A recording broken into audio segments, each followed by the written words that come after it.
Recording in progress. My name is Mariana. I am an international student and I'm studying international relations, economics, and peace. And it's my second year here at Tufts. I'm also part of the HRI student organizing committee. I'm honored to be moderating this discussion on one of the most pressing issues of our time, the fragility of democracy in the face of modern challenges. Democracy, as we know it, is often seen as a system built on strong foundations, constitutions, elections, and independent institutions. But in today's world, these foundations are being tested in ways that are unimaginable just a few decades ago. From the weaponization of social media to the destabilizing effects of climate change, democracy is being shaped and sometimes shaped by forces beyond just traditional politics. This panel, Federal Foundation's Modern Threats to Democracy, seeks to explore how nationalism, technology, social media, and AI are reshaping the democratic landscape today. In an era where political discourse is increasingly mediated through digital platforms, we must ask ourselves, can democracy survive in an ecosystem where the truth is contested and algorithms amplify division? In this panel, we will explore the evolution of nationalism and its effects on democracy, the role of social media in mobilizing political participation and deepening polarization, the impact of AI-driven misinformation campaigns, and how digital technologies are being weaponized by both state and non-state actors to undermine democratic institutions. As AI advances at an unprecedented pace, what safeguards, if any, can be put in place to protect democratic governance? And how can society balance the benefits of technology and nationalism with the risks it poses to the very own foundations of democracy? These issues don't just affect one country or one region. They are global. And as we face an era of rapid technological advancements, geopolitical uncertainty, and environmental crisis, it is more critical than ever to ask, how resilient is democracy, and how do we ensure that it can survive these challenges? This panel will begin with opening statements from each of our panelists. Before each speaker delivers their remarks, I will introduce them.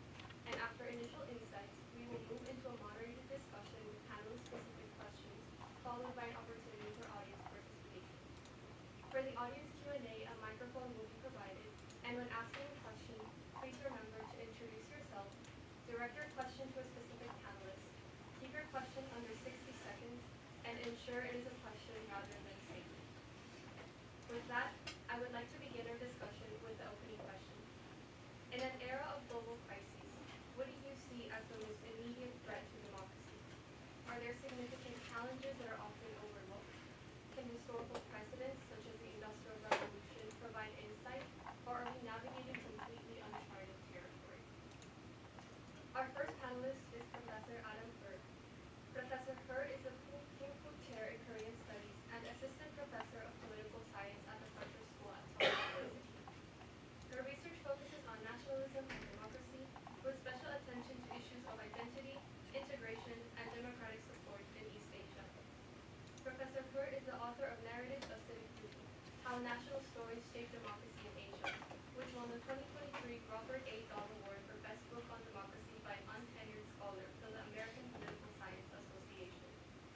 Her research appears in leading disciplinary journals such as the British Journal of Political Science, Comparative Politics, and Comparative Political Studies, and is widely cited in domestic and international media. She was selected as the 2021 Sherman Emerging Scholar by the Korean Society, a 2018 to 2019 CSIS US Next Gen Scholar, and is the recipient of the 2023 Gold Chalk Award for teaching from the University of Missouri. With that, I give the floor to Professor Hur. Thank you so much. I need to shorten that bio. So, as you probably gleaned from the introduction, I was born in South Korea, grew up moving back and forth every 4 years or so, which is completely traumatic. But it's been a really, stressful last few months for me. At nighttime, getting all the news coming from South Korea's democratic crisis, and then waking up in the morning here to a lot of democratic crises in the United States as well. So, to answer our opening question, I think the biggest threat to democracy today, and this might surprise you, is not too much nationalism, but actually not enough nationalism of the right kind. So let me explain that a little bit, right? I see sort of the troubles, the kinds of troubles that we're seeing across many democracies in the world to actually be somewhat related. In the big wave of the liberal order and liberalization that followed after World War II, that created real winners and losers. So, as economic competition opened up globally, that meant that, for certain countries, entire domestic sectors were decimated, right, due to competition. Inequality started to really soar. And liberalism, as the idea of liberal values, and the focus that liberalism puts on individual rights and freedoms, that really generated what became increasingly narrower and narrower identity demands, where now each and every group was asking for some kind of state recognition. Now, I study nationalism and nation building. And from a nation-building perspective, it's so important that when this happens, to proactively for the state to bring groups that feel isolated or alienated from the broader national community, to aggressively pull those groups back in through comprehensive and inclusive public policy making. And there's a lot of research from political science that shows that it's when groups feel excluded from power access, or worse, feel degraded in their level of power access in the state, that's actually when they're most likely to rebel against the state or start to display deliberately uncivic, undemocratic behaviors. Now, the problem is that what World War II also did, right, and sort of the mass-scale horrors that we saw during World War II did, was that it put a really bad stain on nationalism as this exclusionary, dangerous, radical, deep, dark force in politics, such that liberal democracies coming out of that shadow really try to distance themselves from any kind of conscious nation-building policies. What happened was that as these sort of feelings of being left behind and pockets of groups that felt alienated from the national core started growing, and meanwhile democratic states did not aggressively invest in nation-building policies, the room started to grow for the rise of political demagogues, right, who came into power with anti-establishment agendas in the name of what? Of course, in the name of the nation, the true national people. If this story feels familiar to you, this is sort of the playbook of what's been happening in many of the democracies experiencing quality issues today. I say this to emphasize that this is not a unique story to the United States. We see parallels of this in Viktor Orban's Hungary, with Hungarian nationalism, Modi's rise of the BJP sort of advent of Hindu nationalism in India, as well as my home country of South Korea, which is going through its own democratic crisis, where the president who declared martial law cited pro-North Korea anti-state forces. He was referring to the opposition party, by the way, when he used that language. The specifics of each of these cases are obviously different, but I think it's really important to recognize the systemic, sort of macro-level global connections across these cases of democracies under threat, because the right diagnosis for how to improve democratic quality really depends on having the right prescription depends on having the right diagnosis. And so, looking kind of eyes wide open into these systemic connections in a much more global comparative sense, I think is incredibly important. Thank you for that interesting opening remarks, especially what you were mentioning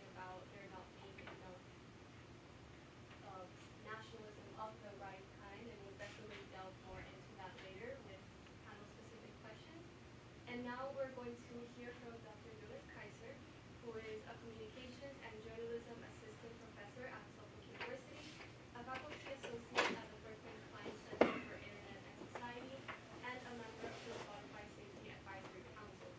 At Berkman Klein, Jonas heads the Misinformation Working Group. His research focus is at the intersection of digital communication, digital journalism, and public sphere theory. In his work, Jonas has analyzed the online communication of the far right in the United States and Germany, climate change skepticism, false misinformation, and algorithmic communication. Thank you so much. No. Thank you so much for the introduction, and let's see whether I can give my different stance on that, which at first will not be very digital, but I feel like it comes more from, very cliche for a German, from the field of public sphere theory. And you know, if I look around, and I can very much relate to kind of like, you know, waking up to weird news about your own country and then kind of like living through the day. Indeed, I didn't sleep a lot over the last weekend because of the German elections. And when I kind of like, from a communication public sphere perspective, look at kind of like democracies around the globe, then I notice an interesting kind of like, you know, communication pattern that keeps repeating itself. Namely that there are transnational problems and issues. Right? Let's say climate change, but it doesn't have to be climate change, it can be a pandemic. It can be wars around the globe that have ripple effects for all countries in different ways, but there are these effects. The issue is then that from a communication perspective, a lot of these countries, whether that's Germany, whether that's the US, will inherently treat those topics as nationally solvable and national topics and domestic topics in general, which is of course wrong, right? You can't solve climate change as one country, for example. No matter what you do as an individual country, you won't kind of like push back the issue at stake for inflation, right? That having said, politicians as well as voters like to pretend like that's the case. Right? There is, of course, an ongoing discussion in Germany about what can we do about climate change, while, of course, Germany won't be able in itself to, you know, defeat climate change, whatever that would mean in practice. That having said, the communication around it is almost kind of like a misinformation in sorts, because it kind of like gives you the idea that with your vote you can actually do something about these transnational issues that are, of course, affecting domestic politics. And that's kind of like an issue that I see, because if we look at surveys around the globe, just like looking at kind of like the economic situation, we kind of like see a similar pattern, that people say the economy is bad, right? That then, in turn, if you look at the election results of the last year, also explains a lot of the election votes, right? The so-called economic vote. But the point is kind of like that they say, economic situation of the country is terrible. If you then ask people about their own personal economic situation, they say, it's been great, right? And there is kind of like this disconnect between kind of like the sense of what's happening to the country and what's happening in their own lives, which kind of like we need to reckon with in one way or the other, because it deeply is connected to that we as kind of like nation states, as democracies, where we kind of like feel about like, you know, what's the issues in our respective countries, are not really, you know, like able to tackle on our own, right? We kind of like see, for example, just over the last few days, how Britain and the EU are now working closer together because of the statements by the Trump administration, right? But like, of course, Ukraine won't be solved by, let's say, France by its own, or Germany by its own, or England for that matter. And so that's, I think, like one point where we, you know, like, where I worry about these things, that from a communication perspective, we kind of like try to pretend like we can, on a domestic level, solve these transnational issues, when in reality that's not possible, right? Like, that's not possible. And I worry because this inherently kind of like gives voters an idea that is wrong, and obviously at the same time, politicians an opportunity to kind of like prop themselves up. Because like if you go out there on the stage as a politician and say like, look, it's complicated and no matter what we do, we probably won't be able to really put a dent into, let's say, climate change, then voters too won't reward that, right? So I think that's kind of like one of the real big issues for democracies right now, where kind of like the communication, whether that's offline, whether that's through the media, whether that's online, is in a distinct way disconnected from reality. And you know, like that has to some extent always been the case. It has been radicalized, but that would be my 2 cents for that.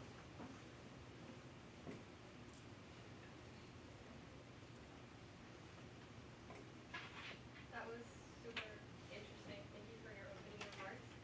We're now going to turn to Kalema, who is joining us through Zoom. She is a PhD candidate in Innovation and Public Policy at the Institute for Innovation and Public Purpose at University College London. Her doctoral research looks at the global political economy of digital transformation, specifically examining how global digital and AI governance influences public sector digital transformation in the global south. Specifically, her empirical cases look at digital public infrastructure and digital era government projects linked to digital identity in Kenya and Uganda. Her doctoral research is funded by the Navas, which is the Swedish governmental agency for innovation and systems, and UCL Global IPP Policy Studio. She is the author of What DOGE Could Mean for the Future of Democracy, which examines the weakening of democratic institutions as they cede critical public service and governance functions to big tech providers. She is a member of the Tierra Común and the ESRC Digital Good Network. With that, Nine, you have the floor. Hello, hi everyone. I hope you can hear me. I'm sorry I cannot be there with you all in person, but I'm really excited to kind of share on this topic, since it's one I care about immensely. And so in my work, I'm really interested in digital transformation in terms of how is it occurring within the context of governments and public institutions and public systems. And the areas that I focus on for my empirical cases are Kenya and Uganda, but I think that some of what I see going on there can also be instructive for other places as well. And so, in particular, I'm interested in digital public infrastructure projects. The reason being is because this is becoming kind of more of the foundational layer that is really animating a lot of different types of public processes, decision-making, and services, and also interfacing. Increasingly, how people interface with the government is shaped by that, and how governments are able to view their populace is also shaped by that. And in particular, one of the things that I like to look at is I was really interested in looking at what are the different ways in which these digital public infrastructures are being funded and supported within different countries. Who are the institutions or who are the actors that are engaging with governments around that? And are there anything that we can learn from that? And so in particular, I became really interested in looking at kind of the work around digital identity systems and the funding for those in the areas that I look at, Uganda and Kenya, but also many other countries as well. Looking at the World Bank in terms of their role in funding and supporting these projects, and what are some of the things that might be going on around them.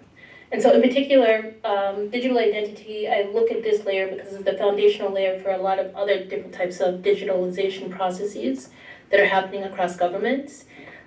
Two other digital public infrastructures, also called DPIs, that people often talk about include things like digital payment systems. And so like the really classic example in the context of Kenya would be M-Pesa, which is also became a model that we see in many other places.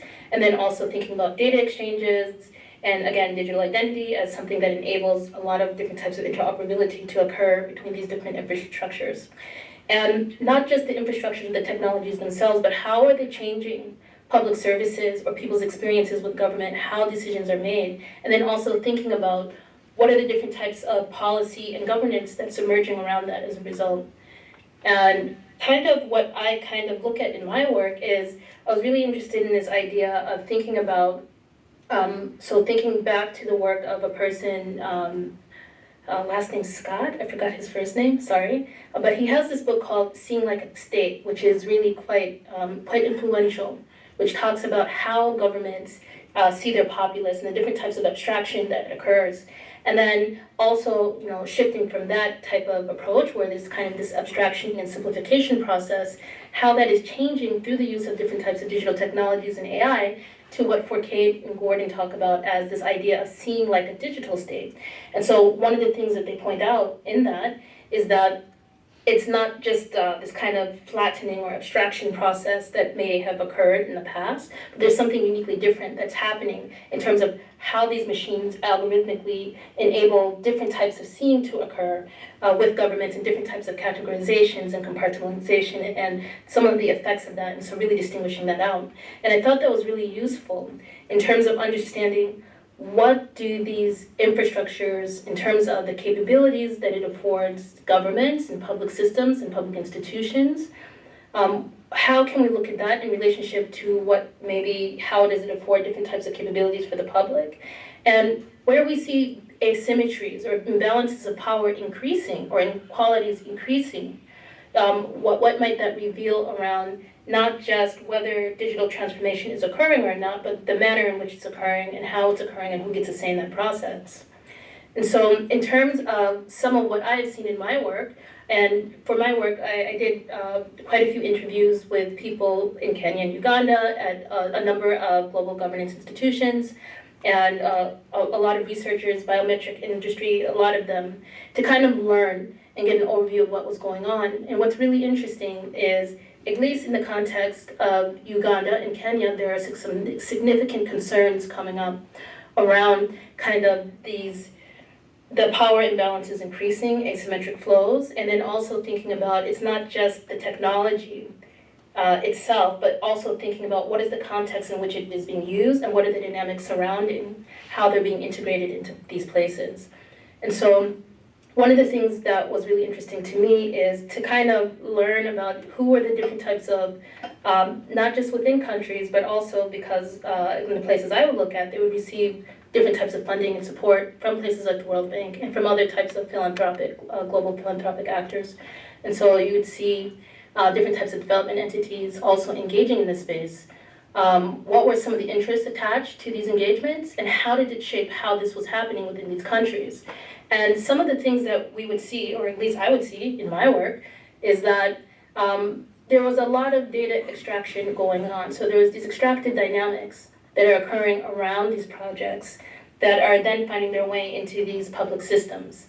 And why that's important is it's not just that it's the relationship between the government in power and the populace, but in terms of how these infrastructures were able to afford different types of data extraction to occur, not just within the context of the state, but outside globally. And so it becomes a global extractive process. And so what I became interested in is, okay, as we see this extractive process and we see, what are the benefits coming back, do we see some proportionality in terms of how that's happening? And at least in my work, there's a lot of that's not the case, and there's a lot of problems with that. And so, for instance, recently in Kenya, there were a number of protests called the Gen Z protests that would come up in response to different types of austerity measures that would be introduced into the country. And this was coming kind of towards the tail end of the pandemic. And as a result, in terms of on the condition of getting certain types of funding, you'd have to allow for certain types of data extraction or data sharing to occur that sometimes was not in the public interest. And then also in terms of what we would see, there were reports around the use of digital public infrastructure. So these systems that are supposed to make systems efficient and make it useful for the populace actually being weaponized against the populace itself in terms of it would become something that would be used around trying to identify certain types of resistance that was happening on social media and would be used around certain types of abductions that would occur.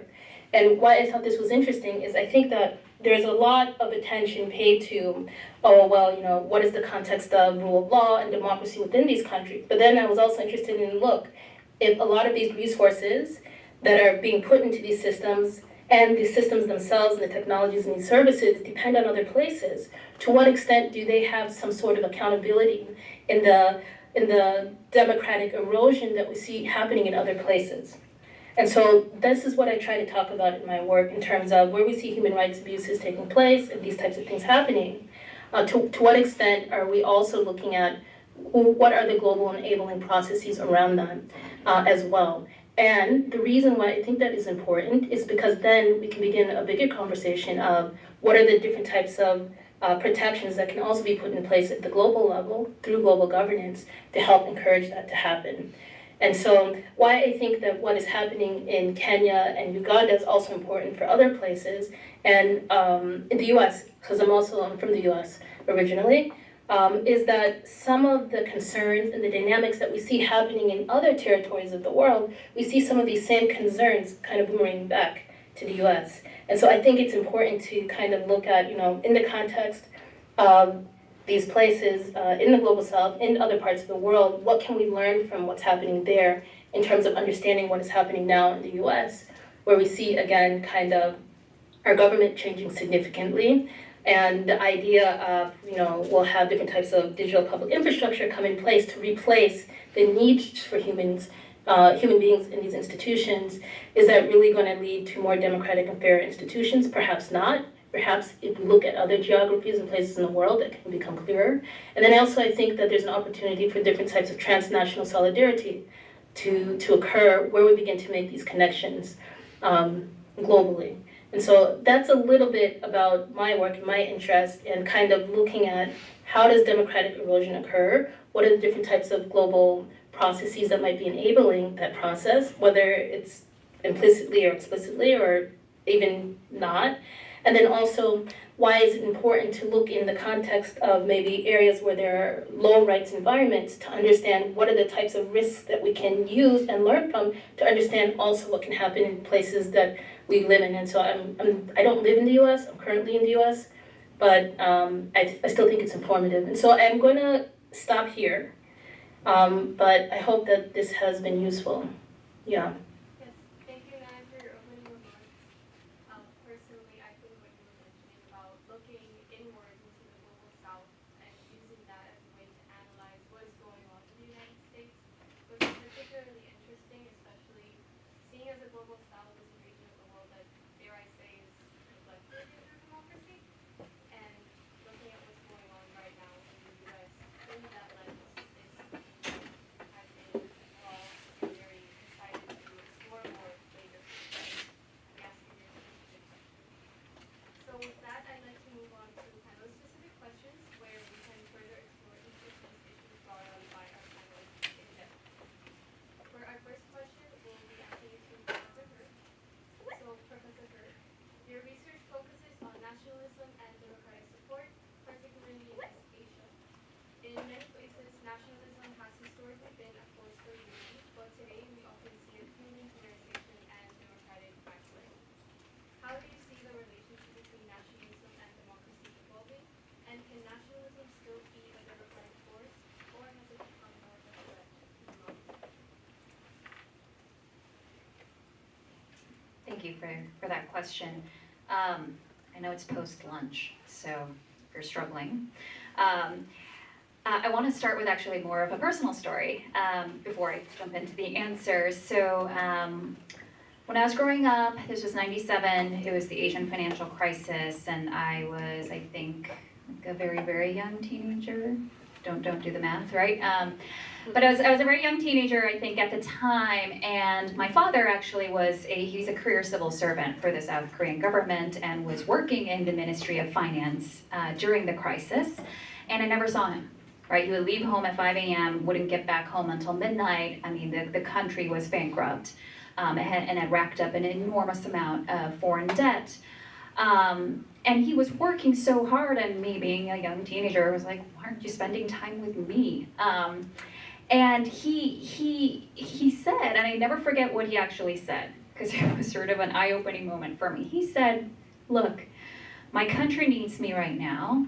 South Korea has endured far greater challenges. We are gonna work through this, and it's my duty as a Korean to do whatever I can and not waste a single minute, right? And one of the more sort of popular stories to come out from South Korea's role with the Asian financial crisis is the National Gold Drive, where the government asked South Korean citizens to essentially donate personal gold, like gold jewelry that you might be wearing, gold bars that you got for your wedding gift, and to essentially sell that for dirt cheap to the state so that the government could take that gold, sell it on the international market, and with that profit margin, make a dent in the international debt. 1 in 4 households, that is the estimate, participated in this gold drive in the dead early January, where it's almost, it's actually colder than what it is in Boston. People holding bags of gold to donate this to the government. I mean, it's unimaginable, I think, in many places today. So I grew up with a very formative experience of seeing nationalism as this powerful, unifying, pushing people to sacrifice for the sake of their country, even when the incentives were not always there. I mean, that to me was, at that age was so formative.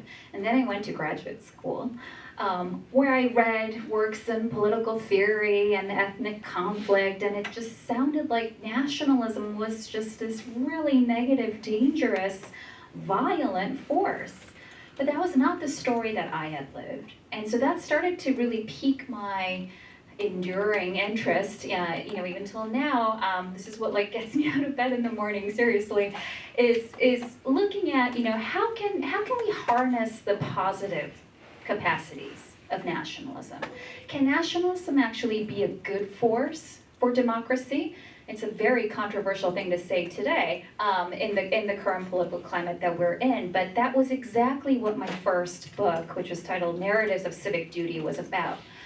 And what I found in that research was that strong nationalism, even strongly ethnic nationalism, South Korean nationalism is very racialized still, even strong ethnic nationalism, when that is actually aligned with the identity of the state and the state messages that it embodies and works for the best interests of that national people, that can be a tremendous force of unity, of voluntary sacrifice.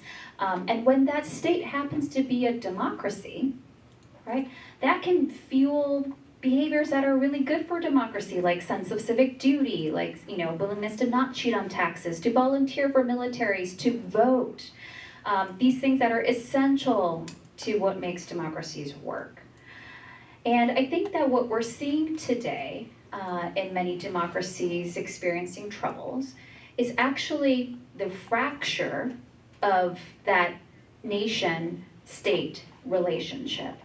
And this can take many different forms. This can take the form of particular minority groups within the nation, as I said, sort of feeling left behind or alienated. Or it can also take the form of political parties within a single democracy, championing and competing on different visions of the nation. This is going to start to sound a little bit familiar, I think. We talk a lot about partisan polarization as the cause of all of contemporary democratic ills, but actually it's not just polarization. It's actually a pretty specific kind of partisan polarization in my mind, what in a recent article I call nationalist polarization. So nationalist polarization is when the political parties are defined by, primarily, and compete on mutually exclusive visions of the nation. So 2 different visions of what it means to be a real American, for example. 2 different visions of what direction should South Korea go. Should South Korea maintain sort of a one Korea ethno-nationalist identity, double down on that, or should it become a major player that is embedded in the liberal order and champion sort of more of a global South Korea? That's the contention and sort of the root cause of the democratic crisis in South Korea. And this kind of nationalist polarization, I really want to emphasize, is uniquely dangerous to democracies.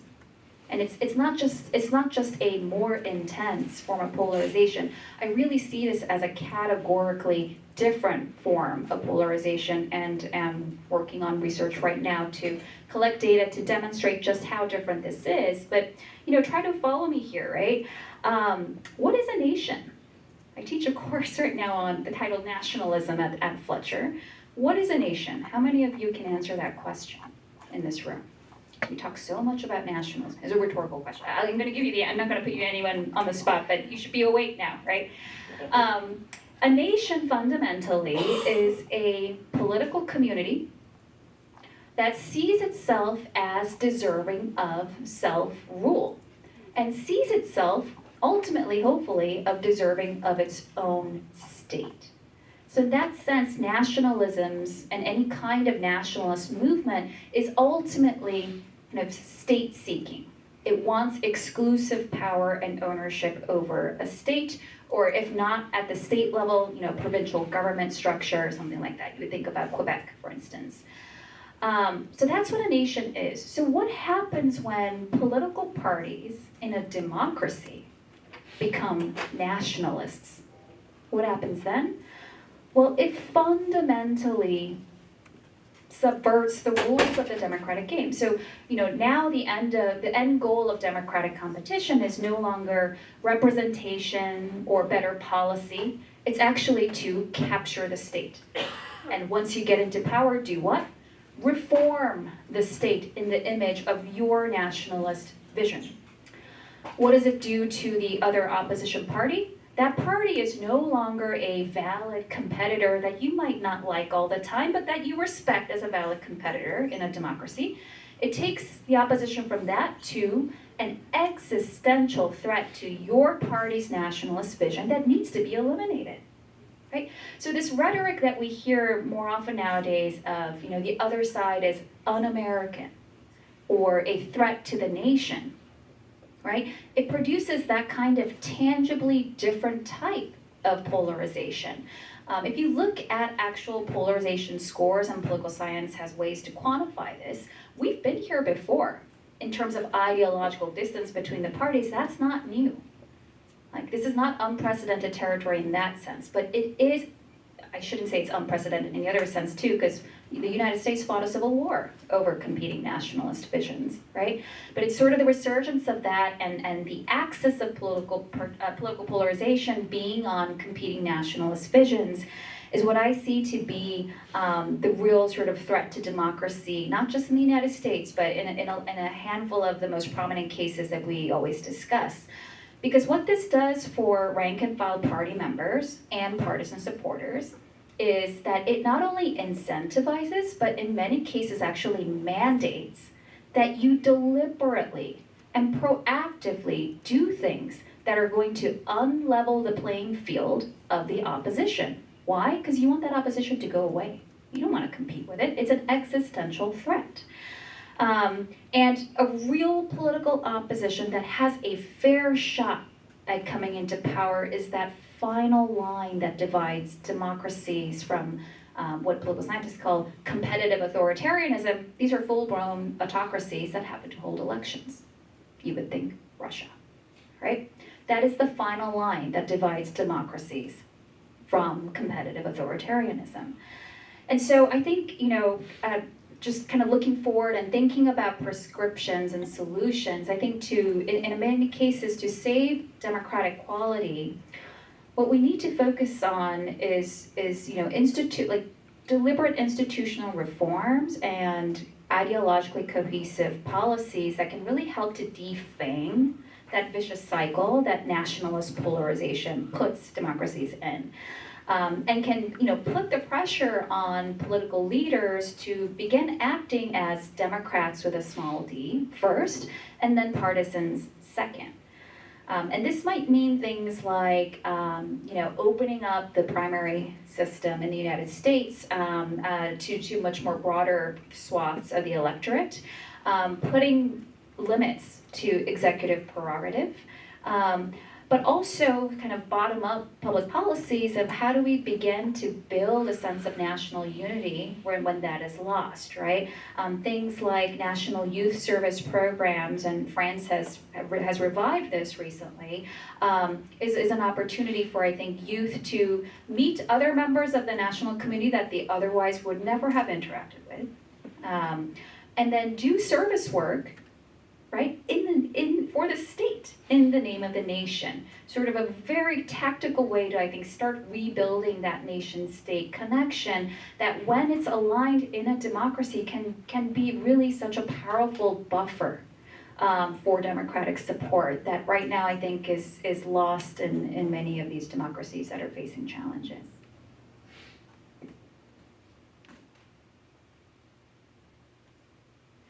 Yeah, thank you so much for that really interesting perspective.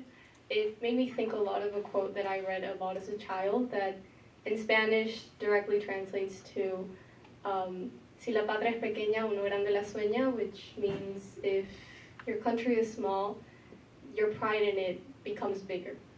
And it made me think a lot of what you were mentioning of the right type of nationalism and how that can really kind of push for more unity in your country. That was very interesting. Thank you for your remarks.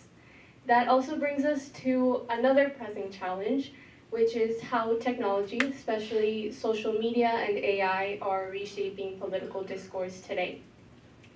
Dr. Kaiser, your research focuses on digital communication and misinformation. In recent years, we've seen how online platforms can both empower democratic participation and also be weaponized to spread disinformation and polarization. In your opinion, what structural changes, whether in platform governance, media literacy, or regulation, are needed to ensure that digital spaces strengthen rather than undermine democracy? Thank you, just the easiest question. How do we make the internet good? I think with a lot of this conversation and talk around technology, democracy, society, I feel like, you kind of need to show where you're coming from. Meaning that, for example, when I hear polarization, I don't think that that's necessarily a bad thing. Right, there's a lot of discussion on polarization, but again, coming from public sphere theory, we would expect there to be different publics of people that feel very differently about any given topic. And I don't know who of you is kind of from more rural areas. I grew up in a village of 400 people, very different vibe than a city of millions of people. And you would say there is polarization, but that's not a bad thing, right? So at the end of the day, the question is what we're experiencing right now, what we're seeing, how we feel. Is that inherently a technological issue, or is this a societal issue? And I would firmly say this, at the end of the day, is a societal issue, right? Misinformation, for example, or polarization, or whatever kind of issue you put out there, is not inherently technological, right? As a German, we've been here before in many different ways. And it's important to note that nobody forces users to, form QAnon groups on Facebook, right? That's what they want to do. And Facebook is not here, you have to join this group right now. And so that's just one example that I want to just throw out there to kind of highlight that I think technology often is a very easy culprit for the issues that we face, which is not to say that technology is unproblematic in many different ways, right? I'll get to that. First, I just want to say that if we think, for example, about misinformation, then it's not suddenly a new problem, a new issue that we face that has never been there before, right? It has always been there. The question that I find much more interesting in that regard is, how has it changed? How is it new? What's the difference to prior iterations of the same issues, right? What did technology add? What did it change, which we kind of need to reckon with? And this is then basically where I will come to technology, because as I said, it's not only society, it's generally speaking technology. And I will say, and I'm bringing up the classics, but like I'm always thinking of social construction of reality, like Berkman, all of those things.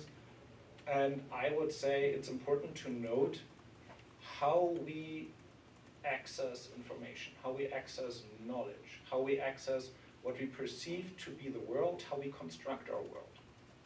Right? Like a fundamental issue and kind of like one of the fundamental topics of communication science is always that we need the media to basically have a general idea of what society we're even in, what community we're in, right? Whether those are real communities or imagined communities, we kind of like need to have a grasp, an idea of where we are. And that was always a problem, right? That has been a problem before the internet. Where like, for example, a lot of criticism has been voiced in the context of the mass media, where it's like, is it the best for society and indeed democracy if newspapers, if TV channels are being owned by inherently capitalist organizations whose interests are at odds with democracies, right? This, of course, has been supercharged online. We see this every day. We don't even have to look to Jeff Bezos' news, kind of like idea for the op-ed section of the Washington Post. We can look at TikTok, we can look at YouTube, we can look at any given platform and ask the honest question, do they actually have our best interests in mind? Or let me ask you this, who of you on a daily basis is having a good time online? Just raise your hand if you have a good time online. Okay, so at least I would say 30%. Okay, who of you is having a bad time online? Okay, so that's 2 people. That's better than expected, and I'm glad for you. But what I'm getting at here is now whether that's social media platforms, or whether that's kind of like, so-called AI. Let's call it AI systems because it's not AI, and that's just like all a marketing plot, and I'm not gonna rant about that, but it's basically misinformation to talk about it as an AI. But we have to think of those platforms, of algorithms, of AI systems like large language models, as influencers for how we perceive the world, right? Like they affect how we construct our reality. And this has always been a problem, right? It has always been true that if you go to Google and ask the right question, it will give you your answer that you want. The problem is now that with large language models, and more people go to large language models to do their homework, or to just like end a fight and discussion, that the problem is that they are inherently sycophants, right? They want to please you, and they want to tell you whatever you want to hear. That's a big problem that they're trying to solve, and there's an open-ended question whether that ever kind of will work, but like if we add another level of a large language model, I'm sure we will. The issue is that we have to think about and reckon with the question of like, what does this do if we have all these technological systems that influence how we perceive the world, indeed give us all the capabilities of making us the world how we want to have it, right? Because I'm coming from a public sphere perspective where inherently the idea is people will disagree about things. People will form their own communities about things and will lobby for their interests. And at the end of the day, nobody is happy because we are ending with like a lukewarm compromise, right? But that's kind of like public sphere. The issue is, of course, then, will we be able to even get there?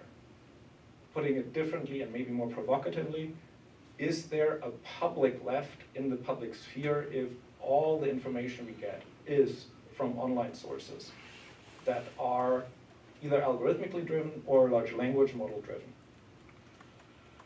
Right? Because if the idea and worry is that the mass media is pushing us as reasoning citizens back into the role of consumers, what does social media, what does large language model do to that? Right? Like when we don't even have to go out anymore at any given point. So that's kind of like my provocative kind of like statement. Now, the solution, if you will. And again, I don't think necessarily there is a good solution to that, because I think that's an ongoing issue and has been for some time. As a European and German, big fan of regulations. I'm not saying the Digital Service Act, the DSA, and the Code of Conduct for Misinformation are good, but I think they're better than nothing. I also think that the AI Act by the EU is not good, but they're better than being like throwing your heads in the air and being like, I guess they can do whatever they want. And of course, there's a lot to be said about regulations and how they need to be done and how they're being done is a good thing, right? Like, of course, in the US, then you have kind of like all sorts of questions around Section 230, and you have sections around freedom of speech. We all know kind of like the drill there. And that's what brings me to the second part, which is an inherent strengthening of civil society.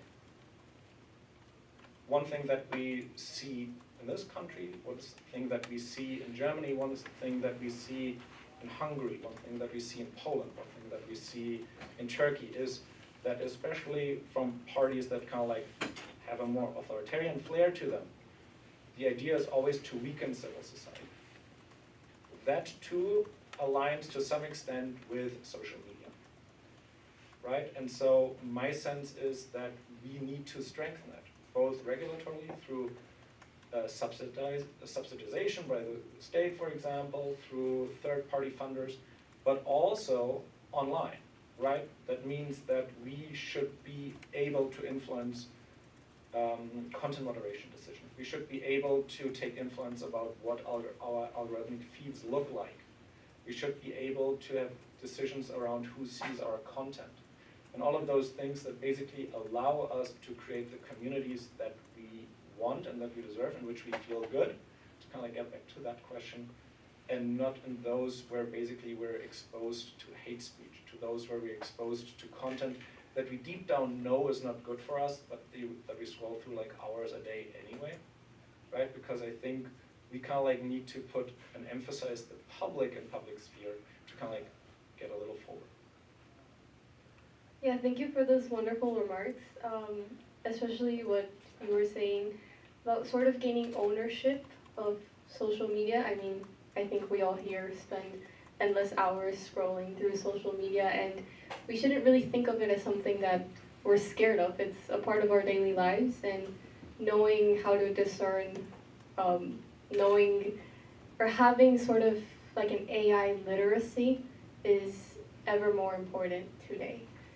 Which brings us to another problem in the digital sphere, to Nai. So Nai, your work examines the intersection of AI, global digital governance, and democracy, especially in the global south, as we talked before.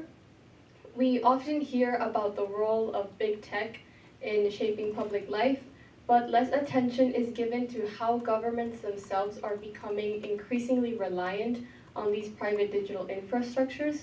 So as democratic institutions cede critical functions such as digital identity and public services to tech companies, are we witnessing a fundamental shift in governance from governments to big tech? And how do you see this evolving, and what does it mean for the future of democracy? Thank you for your question. A few things. One, in terms of like thinking about the different types of dependency which is happening between different types of private actors and in the public sector, I think that there is a lot of cause for concern, and I think that what is happening in the global south is actually really relevant to maybe what we see happening in other places, particularly the US, and also even more broadly than that. And so, like, for instance, one of the things that I saw in the cases that I would look at is I'd look at instances of different types of policy coercion that would occur. And so where maybe there were certain maybe aims where the government would want to retain certain types of digital sovereignty over the data or the digital infrastructures that are in place. However, their ability to actually engage in that and do that might be somewhat limited, or it might be lessened or diminished due to different types of conditionalities around certain types of support or funding that they would receive. And why I think that's really interesting to think about now is in terms of one of the things that came up not so long ago is we know about Vance, who had his recent speech, I believe it was in Munich. And what was really interesting about this is kind of push towards AI deregulation is in this case, I believe it was an instance of where we're looking at how a country, the US, could use some of its hegemonic power to try and influence the regulatory environments in other countries. And so it wasn't just a case of, maybe different European countries, they put different types of policies in place, but actually having other countries use its dominance or power to try and influence the lack of enforcement around some of them. And why I think that's important is because we come back to this idea of looking at how does power shape the regulatory environment, and so not just looking at whether these regulations exist, but to what extent are they enforced or not. And this was really important in terms of what I would see in Uganda and Kenya, because there's many regulations and rules in place, but in terms of its practical enforcement, that was quite lacking in some cases. And so while it is there in theory, in practice, it's not really available to people to exercise. And so I think that that was something that was really noticeable. And then I think it became a question of, okay, we want governments to act to try and create regulatory environments that can make different types of AI governance safer and data protections and these types of things. But what are the structural ways in which we can encourage that to happen, or what are the structural constraints around that happening in different places? And so I think that in terms of when thinking about these issues and thinking about regulation and thinking about these approaches, it's really important to think about the power dynamics around that and how we can change those types of things and the incentive structures to perhaps make these things more realizable. I also am really interested in thinking about, in terms of governments and in terms of states and in terms of when you have governments in place, who does the state see itself being accountable to and who does it not? And so in Uganda and in Kenya, there are a number of different ethnicities and groups of people. And sometimes there are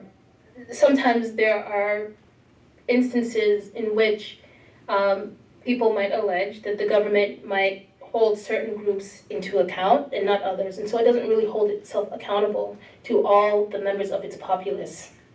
Why I think that's important to think about is, as a person who, I'm from the United States, I'm American. My dad immigrated to the United States. My mom is American and a descendant of slaves from the United States. In terms of who the state sees as being a part of the populace that holds itself accountable to protecting and to serving, it may not include all groups.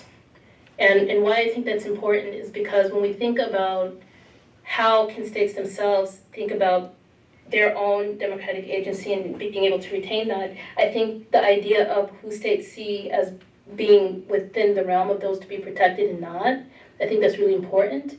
Also, I think that in terms of this idea of states trying to retain, their ability to act democratically in these types of things, one of the things that at least I saw in my work is there's a chapter in my work where I look at kind of the history of biometric technologies use in East Africa and how that was tied to different types of colonial extractive processes.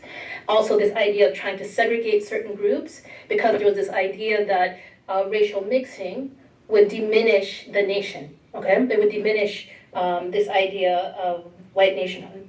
That was being formed around these times.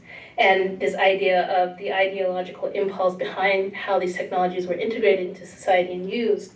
Why I think it's important to look at this historical type of stuff is because now, at least one of the things I'm really interested in, is thinking about, as we see, particularly in the United States, different types of digital transformation taking place. What are the ideologies attached to that? And so I think about Musk, and I think about the certain types of actors and I guess philosophers, they say cyber libertarianism and these types of things that are kind of what are animating some of what's happening. Why it's important to look at that as, I think, instructive, because I think that democratic governments, I think the democracy is being diminished in the interest of this idea of protecting the nation, and a nation that's not necessarily one that may include people like me.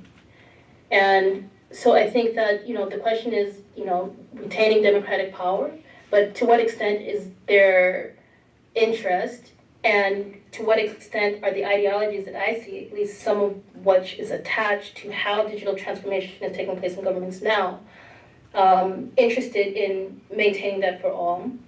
or to what extent is that being diminished with the idea that even if, democratically this is diminished, it's diminished in the interest of preserving this kind of idea of imagination hunt. And so I think that in terms of thinking about democracy, thinking about states, I think it's important to look at to what extent are they trying to retain democratic power? What are the power structures that might inhibit that in different places? How can we learn from that to understand what might be going on in other places, or how we think about how different types of hegemonic pressure is applied to countries or to regions, the EU, for example. Now, in order to diminish that and to diminish their own democratic agency in that case, and also this idea of democracy for whom? Is it democracy for all, or is it democracy for an imagined few?